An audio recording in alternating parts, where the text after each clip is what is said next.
राजा से सदैव ऐसी बातें कहें जो दूसरों के लिए हानिकारक ना हो तथा प्रजा कार्य के बहाने राजा को सदैव दिशा विशेष की ओर प्रेरित ना करें।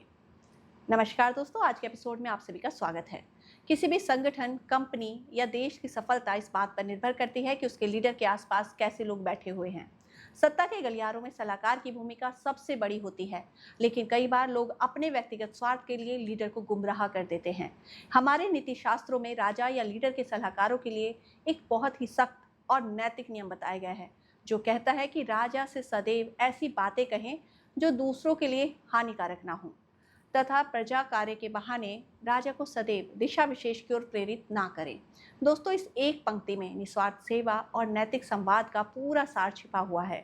नीति का पहला हिस्सा कहता है कि राजा से सदैव ऐसी बातें कहें जो दूसरों के लिए हानिकारक ना हो। इसका सीधा सा मतलब है कि एक सच्चे और ईमानदार सलाहकार को कभी भी लीडर के कान नहीं भरने चाहिए। अपने निजी दुश्मनों से बदला लेने या किसी को नीचा दिखाने के लिए लीडर की शक्ति का इस्तेमाल करना सबसे घटिया दर्जे की राजनीति होती है।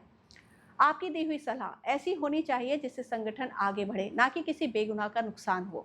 लेकिन इससे भी आगे की बात कही गई है जो बहुत ज़्यादा गंभीर है, तथा प्रजा कार्य के बहाने राजा को सदैव दिशा विशेष की ओर प्रेरित ना करें।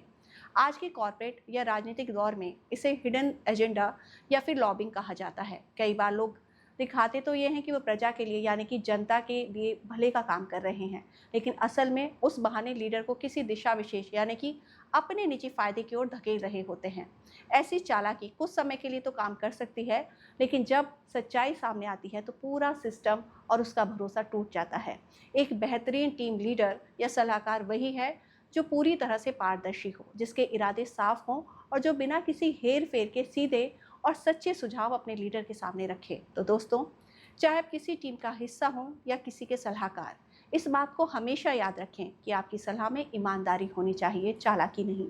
आज के इस विचार पर आपकी क्या राय है, हमें ज़रूर बताएं। मिलते हैं अगले एपिसोड में, तब तक के लिए नमस्कार।